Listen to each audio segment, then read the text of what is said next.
Hello everyone, it's Natasha from Treasure Books.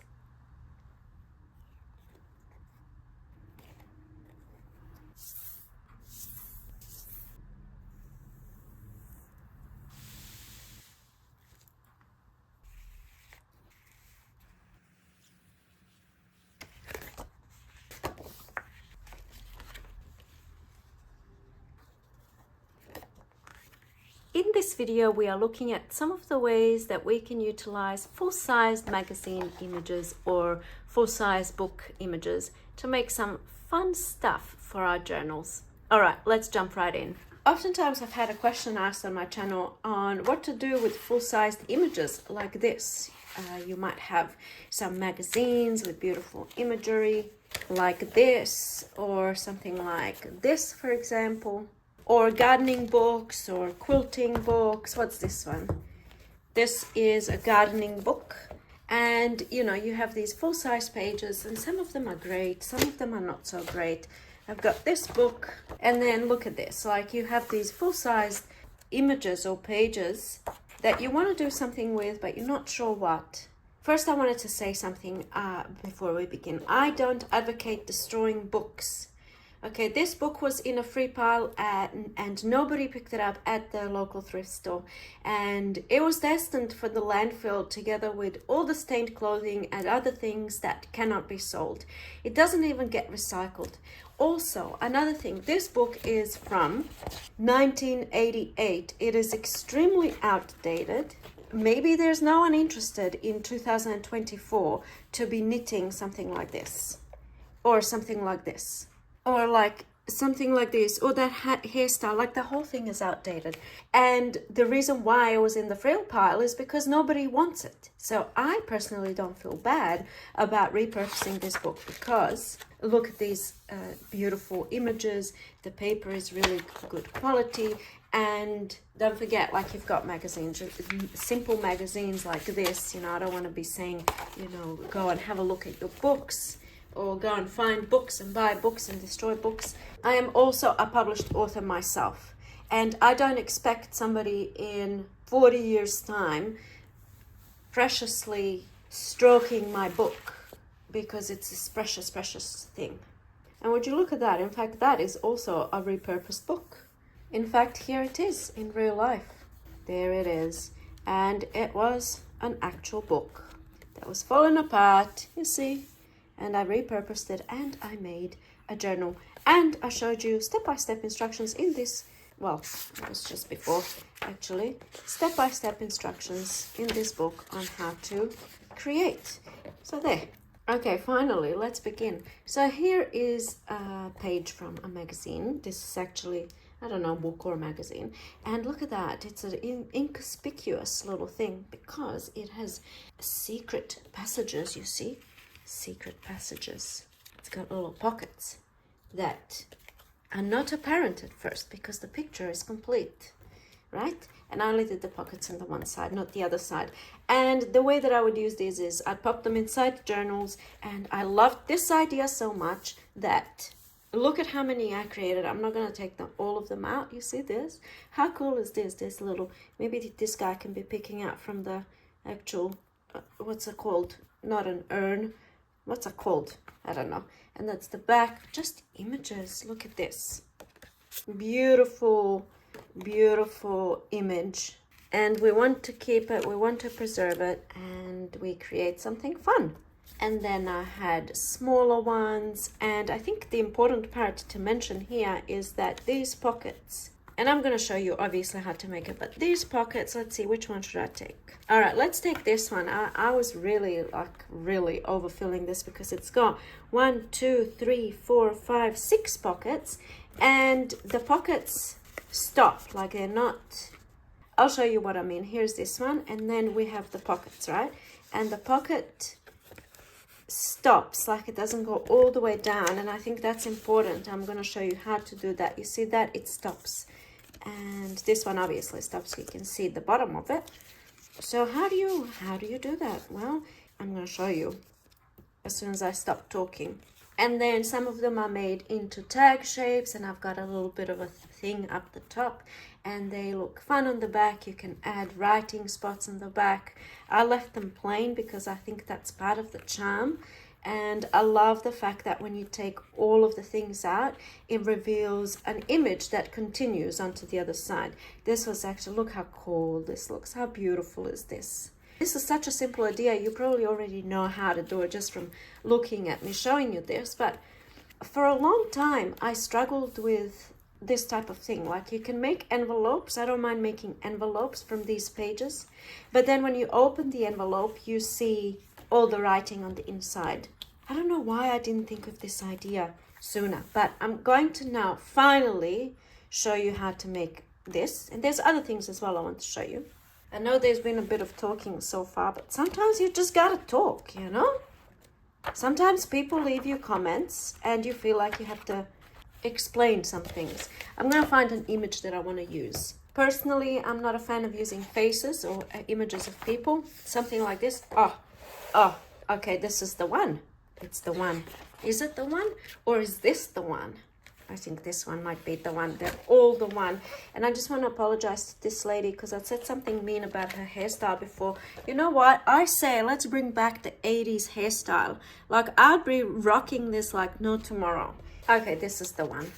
We'll use the others for the other ideas. Okay, so we have our full-sized image. Now what we're going to do is we are going to fold it. But then, you know, there's this rough edge here. I like to get rid of that. So I'm not going to fold it all the way to the rough edge, because after I fold it, the next thing I'm going to do is create a nice edge. And there's my nice little edge. I'm going to keep this because I'll need it. Now, this is quite a long piece of paper.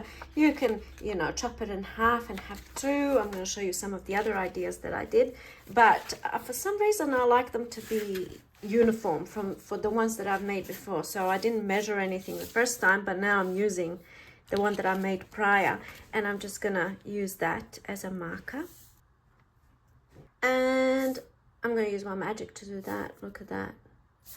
Amazing. All right, now what we need to do is we need to make the slits for the pockets. And now I decide which side do I like better. One side is going to be looking like that, and the other side is going to have stuff in the pockets. Yeah, really not that important, but I'm going to go with this side for the pockets. Okay, so this is so easy. If I didn't do all that talking, this could have been done in a minute. All right, at this point you decide how many pockets do you want. This one's only got 3 pockets. This one's got about 1 million because I was planning on putting postage stamps, and then I changed my mind. But totally up to you.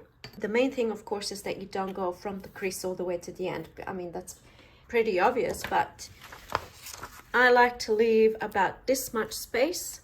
So I'm going to be cutting lines, and I like to leave about maybe like that, a finger width of space. It doesn't have to be exact. You don't have to mark anything or measure, but you want your lines straight.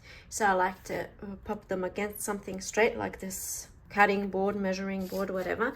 And now I'm going to go ahead and cut my lines. So I might start all the way down the bottom for my first pocket, depending on how deep you want your pockets. Obviously, this isn't going to be very deep, because remember, you'll still be sewing or gluing if you don't have a sewing machine. All right, so just approximately, I'm cutting slits just like this. And then I'm going to go to my next pocket. Where do I want it? Let's go here. Just approximate, then here. I'm also lining up my ruler on a line down here. See that line? And then line up here, just to make sure that I have straight pockets. I mean, you can. Why? I mean, it's no big deal if you have even better, like you can have crooked. I'm going to do that next. I don't know why I didn't think of that until now, but I didn't. So, all right, here's another one, and another one, and one more. Why not? Okay, so here we go. This is what we have. You have these slits, and they all kind of, if you just glue it shut, you know, and you put something in this pocket, it's going to go all the way down. So what we want to do is make sure that each pocket is its own section. So there's no falling through of pieces that you put in. Okay, and I hope that you can see that. So next thing you want to do is grab your glue. And even though I will be sewing around, I also apply glue all around. if you are not going to be using your sewing machine, you just apply glue. You just do exactly what I'm about to do. You apply glue on the 3 sides, maybe even 4, maybe even do it here, maybe even, or maybe not. Actually, do not apply glue on this side, because then everything will be shut. In order to keep the pockets each their own little sections, you have to apply glue above the cut line, above each cut line. Okay, so we're going above. All right, you see that?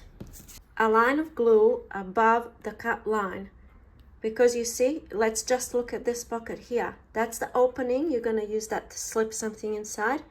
And the glue is holding this pocket shut down the bottom. Same goes for this one and so on. So at this point, you just close it. And you can call it done. It's that easy. You can call it done at this stage.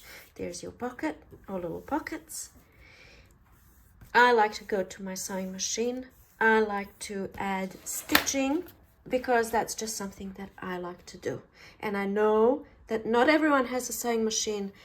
That's yet another comment that I received, which is why I always say, just use glue. Like if you don't have a sewing machine, you don't want to use a sewing machine, just use glue, because this is done. The stitching is just for decoration.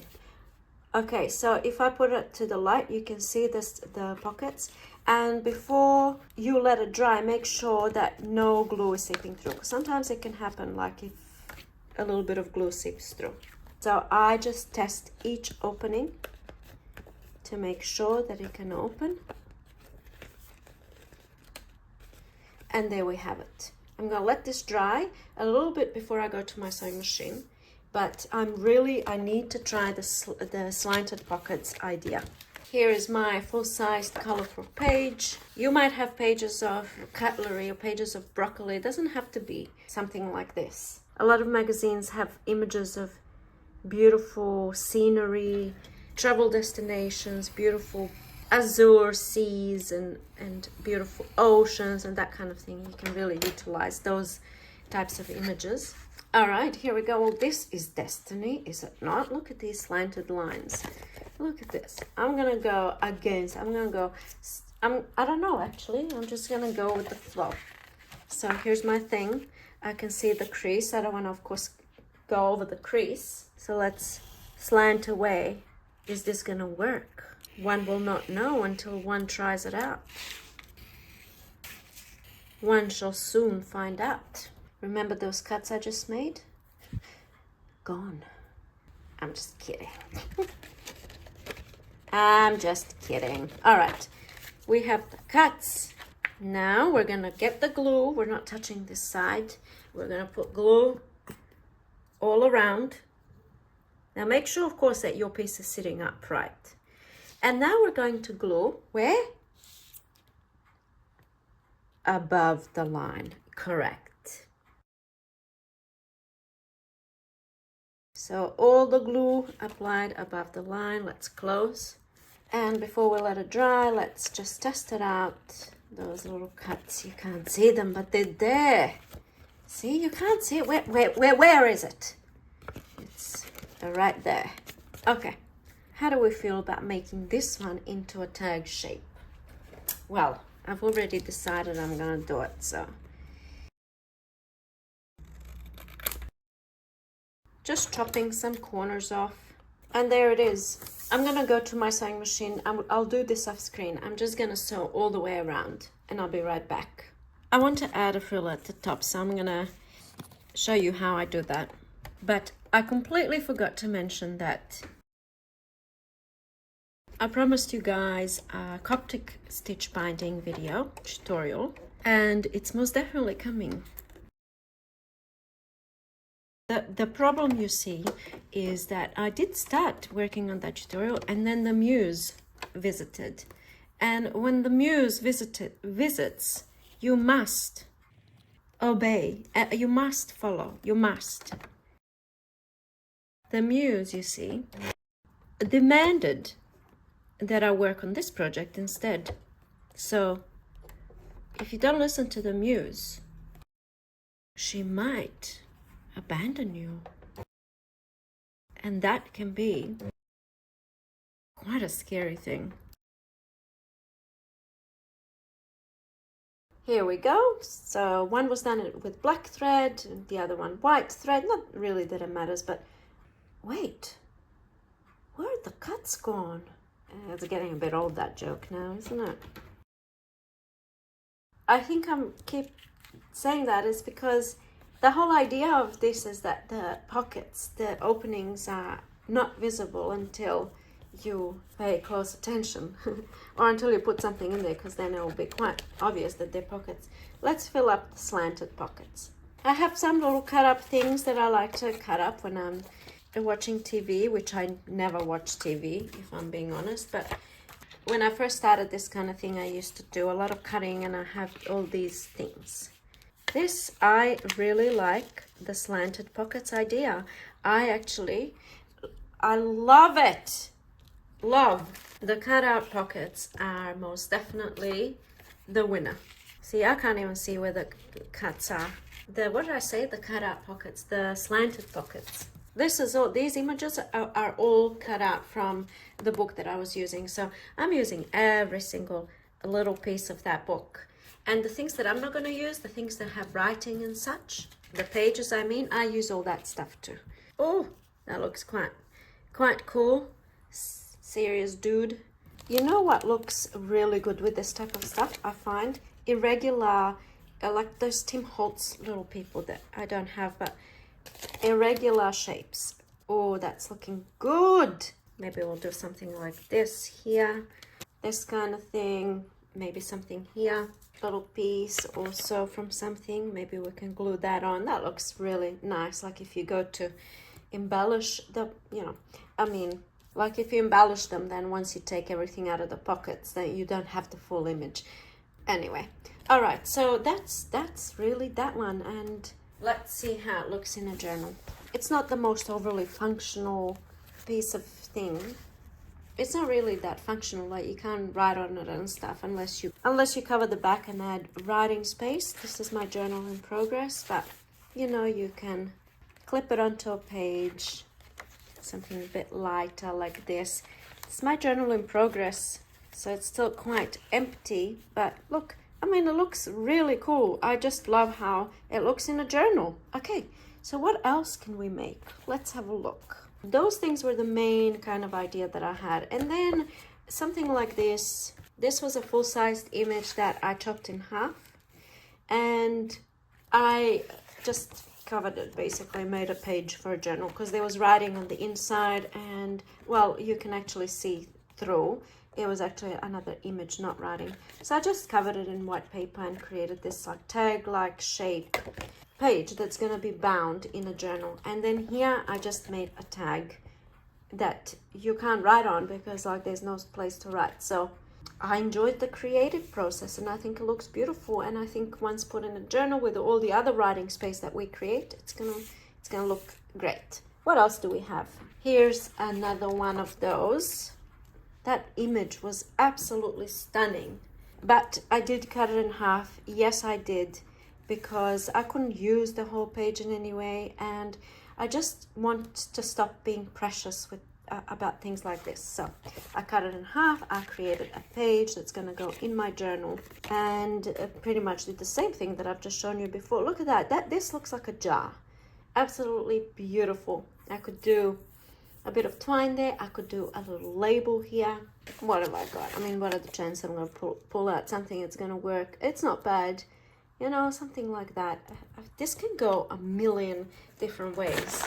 All the things that you can make. What else have we got? Okay, this here was a very last night idea that I love. I love the most. And look how fitting, because it was Valentine's Day a couple of days ago. So it's not all that fitting because Valentine's came and went, but look at these beautiful hearts. And you know what else is so much fun that you can't actually see in the video? This has a little something inside. It's like a little bit cushiony, and this is what it has. I'm going to show you how I made it. It's got a bit of fluff in there, so it's not completely flat like this one. it's got, when you hold it in your hand, it's like, it's hard to explain. It's a textural, it's not even texture because you can't feel the texture. You just feel a warmth around your heart is the only way that I can explain it when you touch it, because it's a bit cushiony, it's a bit soft. So okay, let's talk about what they are. They are quite obviously hearts. You can do the slits, the pockets, in the same way that I've demonstrated before, which I didn't do on any of these because it was a very late last night idea. And look at it, skipped stitches, and it looks like a heartbeat. Well, that's probably not a good thing when you have that kind of heartbeat, so disregard that comment. And I just did the hearts without doing the pockets, but I'm going to show you how I did the hearts, and then you can decide if you want to do that. It will be cool to do little pockets here like that, maybe a tiny little one with a little postage stamp, and then bigger, you know, with more postage stamps, something like that. You can do lots of stuff. Like I was going to say, cut out a window here, cut it out and have a clear window, like you know, a bit of something like this. You can have sequins in there. I mean, the muse has most definitely visited last night, but she was a bit late. She needs to come earlier, like she needs to come at least 10 days ago. Oh, look at this. My favorite part is choosing, look at this section here, choosing what to use. See all of this, I am cutting all of that out. That's why I mentioned quilting magazines. Quilting magazines have a whole lot of quilts, obviously, like this, and so cool for making a bunch of stuff with that. I'm gonna use this. The hardest part is deciding what paper to use, what embellishment to use, what to put where, and that can often paralyze us, and the muse does not like that. So we are following the same steps as before, but then you need your shape, and it doesn't have to be a heart. It can be whatever shape you want. I'm using a heart. I have this template. This is from Cereal Box. I just drew myself a heart, tried to be somewhat, you know, precise about it, and I'm using this as my template, and I'm gonna pop it down, but you can't cut all the way through, all the way around, because then you'll have two hearts. We want to keep it as one piece that you can fold back over. So what I do, I'll show you like this so you can see it. It just makes more sense to show you like this. I don't bring it all the way over here. I like to leave a hinge. And if you pay very, very close attention, well, this one is a little bit more obvious. You see that straight edge, but like this one, you can barely, where even is it? Or is it magic again? Must be magic because I can't see it there. Here, you can see it slightly. Can you see it? Can you see it? Sorry about the motion sickness. See that? So, grab myself a permanent marker. It will be hard to see because this is quite... Maybe I'll do it on the other side. That's better. Actually, turn it to the wrong side. So then you can make your markings and not worry about it. So, leave a hinge. I'm just going to overlap a tiny little bit with my heart. Not a lot, you just need tiny little bit. And then I'm gonna make the drawing or the tracing around and use up the whole page if I possibly can. Ruin my template there for a bit. Here are the hearts, here are the scissors, and now we cut away. You don't want the hearts to move, like you want both sections to be exactly the same. So try and keep it, you know, keep it in place. Don't let the paper slide around. So quick little story. We had some nasty weather here in Melbourne, Aussie land, just the other day, a couple of days ago. It was quite scary, let me tell you. Lots of damaged cars and fallen trees and all that sort of stuff. No electricity. Some people are still without electricity. It was raging. My kids were stuck in the car.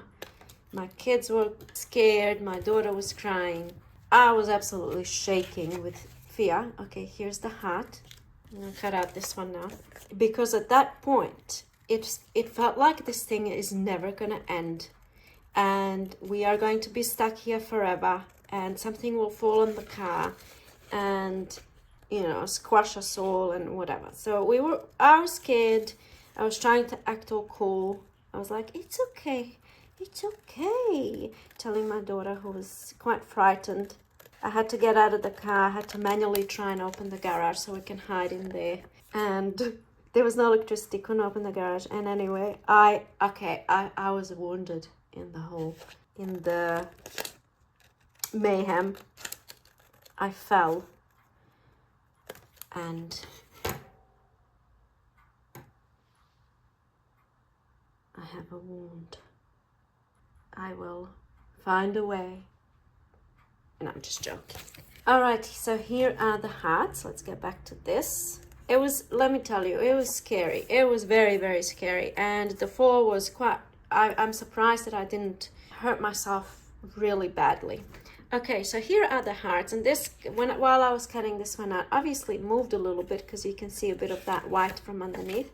At this stage, if you wanted to add the slits, you would, let's say you want this to be your front, you will follow the same instructions as before. You just cut your slits. In fact, I'm going to do that on one, and on the other one I'm gonna make it soft and cushiony. And the funny thing about the storm, after it was done, it only lasted for a very short time, 15 minutes maybe.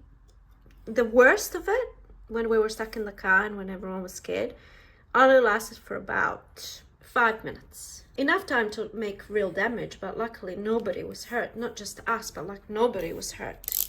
Okay, there they are. I'm not making the joke. Really want to, but I'm not gonna do it. It's not even a joke. I know, it's not even that funny. So the storm lasted for a very, very short time, and then glorious sunshine. Glorious, I'm telling you.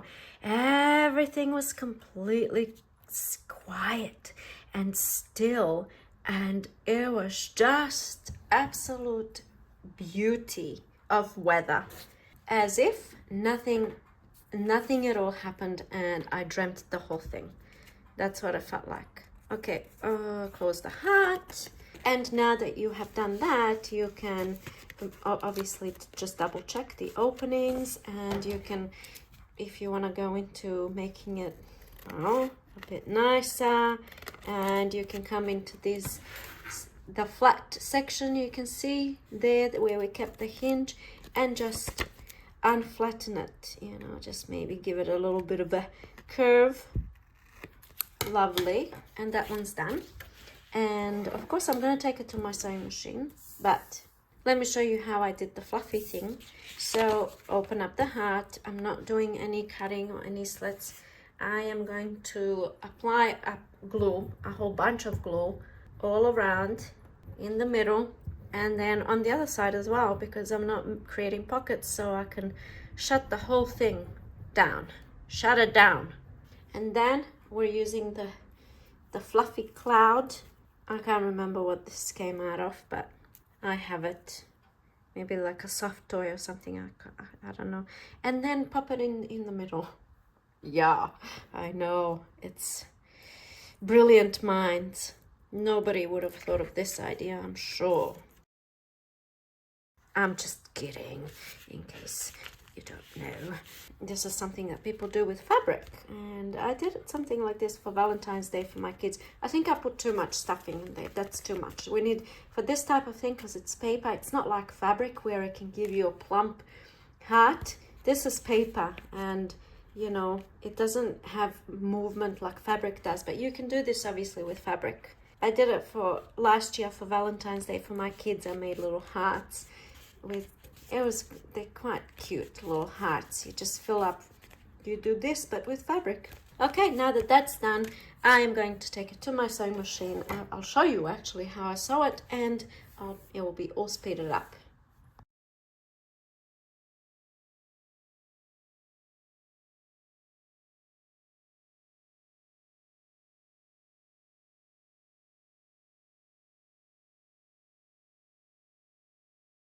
And here they are. How cool does this look? This is the squishy one. I probably put a bit too much squishy stuff in there. And then this one, I'm going to fill it up with postage stamps. And here we go. We have Turkey, Netherlands, Germany, Australia, and a couple of other ones which I don't know what they are. So there's my little hearts. Pretty cool. Here's another thing that I like to do. I've done this previously. These are images from Reader's Digest book, and I just backed them onto tea dyed paper, which was written on one side and then clear on the other. So I like to use up all the paper that I can get my hands on, and these are pages pretty much ready to be bound into a journal. So let's quickly recap. We have those pages and this kind of thing. So pages ready to be bound into a journal. Love, love. Then we have just random tags, which they're just pretty, but they're not very functional. But they're, oh, look at this little jar. Love, love, love, love this one. Then, of course, we have a whole bunch of these. I made 14 of these in total. Oh, yes, I did. And then, of course, we have the hearts, we have the pocket hearts, and just the random hearts. And then we have the squishy hearts, squishy hearts. And they would look really cool in like a journal pocket like this. This also just a book page, and then you create a pocket using a bit of lace, and you can have something fun like this in there. I would probably chop these off. I'm leaving them on there for now because I like how it looks, but look, that's pretty cool. Maybe some lace that's not so dark. These kind of light colored hearts look really nice with this black lace. So yeah, that's just an idea. And just before I go, I want to show you something. This is going back to what I was talking about before with the books. This book I purchased for $10 Australian in an op shop. It's absolutely massive. Look at it. Look how cool that looks. Look at this beauty. And I purchased it with the full intention of repurposing this book. However, the first edition of this book is in 1913. That's pretty cool. This edition is in 1939. Quite vintage indeed. A whole bunch of outdated information, but look at this. Look at this. And this. And this. How cool is all of this? The reason why I'm showing you this book is because this book, I can't bring myself to destroy this book, to repurpose and to reuse and whatnot, because it's very, very special. Even though it's falling apart, it's very old. And the intention was for me to, like when I saw this, I thought, oh, the possibilities of this book. But some books shouldn't be dismantled. Some books have value. And this, to me personally, is one of those books. So what's it going to do? It's going to gather a whole lot of dust on my bookshelf. I'm never going to read it. The information is completely outdated. Let's find something. Okay, I can't believe I actually found something that's actually outdated. Ringworm, tobacco tea remedy. Take 1 ounce of tobacco leaves. Pour over them a cupful of boiling. It will probably work, but look at this. Apply the ashes of a cigar by rubbing on the ringworm several times a day. Oh, let me just get my cigar. It might actually heal my wound. Conditions during which a child should not be nursed. Nervousness. Syphilis. Be sure not to take arsenic for a long time because it may leave dark spots, you see? But, you know, where would we be if it wasn't for early medicine and much earlier medicine? It's all stepping stones. And where will we be in another 200 years, medicine-wise? All right, I think this concludes today's video. I hope you found inspiration in this video today. Please let me know what you think in the comments down below. Thank you so much for watching, and I will see you in my next video. Bye.